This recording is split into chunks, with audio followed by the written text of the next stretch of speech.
Everyone knows that when you have a burn, you're inevitably going to have skin grafts. I mean, most people would understand that. Yeah, a big burn. Yeah. Talk me through the process of what a skin graft means, especially in someone that's got 43% burns. It's important that when I talk you through it, it's not the medical side, it's maybe how I felt. So I might get the medical bits wrong. Well, let's not worry about that. I mean, essentially, we can almost show you. I don't know if you can see this scar here. No. It's quite light, but when they take some skin from your body to put somewhere else, what a lot of people don't realise is when they take this strips, that's not the size of the skin. Right. So they have to, from what I'm aware, it's a thin tool and it takes like 0.2 of a millimetre of skin. Okay. And as soon as it comes off, it shrinks quite a lot. So they have to put it through a machine that essentially stamps holes in it. Right. To turn it into a net, if you will, so they can put over your body. So someone like me, with the percentage of burns I had, 43%, mostly on my lower body, of course, as you can see.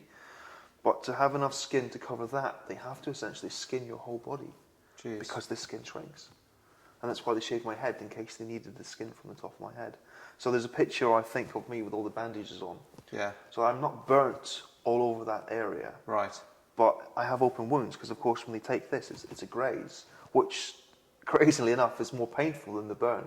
Yeah. Oh, it's so much more painful than the actual burn itself. It's hilarious. But they... Strange word to use, but yeah. Yeah, they skin your whole body, or my body anyway, to have enough skin to make sure they could cover the burns. And then when they do what's called debriding, they take away the dead skin, the awful skin. Yeah. And they put a temporary skin, is the politest way we're going to say, on top of it. And what that does is it almost fools your body into... Is that cadaver skin? Yeah. So it's donated... Used, or pig skin, I think they can use as well. Right.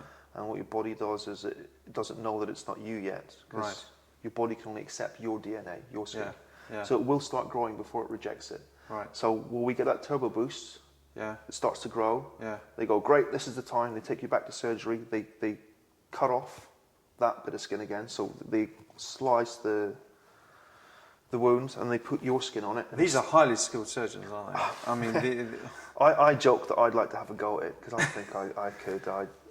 But no, we're speaking millimetres of actual millimetre difference between having a scar wound that looks like this, because the hair follicle is not far down. If they go a tiny bit too far, I'd have a bald strip. Right. Some parts of your body that's okay, but if they have to take a strip from your head, and they go just slightly too far down. And this is the team led by Greg, is it? Who's obviously in the expedition. expedition. Of course, yeah. Greg is coming. At the time, he was in charge of the burns unit in Charles Minister, and he was eventually the person in charge of my care.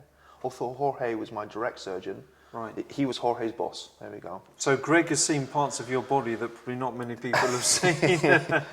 Greg and Jorge know my body more than any other person in the world, and it's also the reason why I wanted Greg to come. Yeah. You know, he's slightly crazy enough to come, which he is, which is good.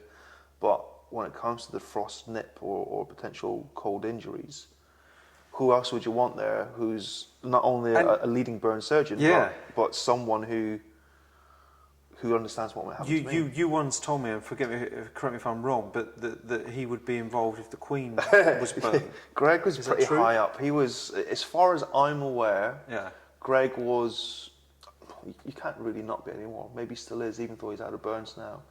He was one of the leading burn surgeons in the UK. Right. I know he wrote a lot of the papers that are used by burn surgeons, and he did all the conferences and the teachings, and he's well published. So you were lucky to have him. I mean, and his team, of course. I was lucky. Chelsea Minister for me is I'm going to say that, of course. Of course. But they are.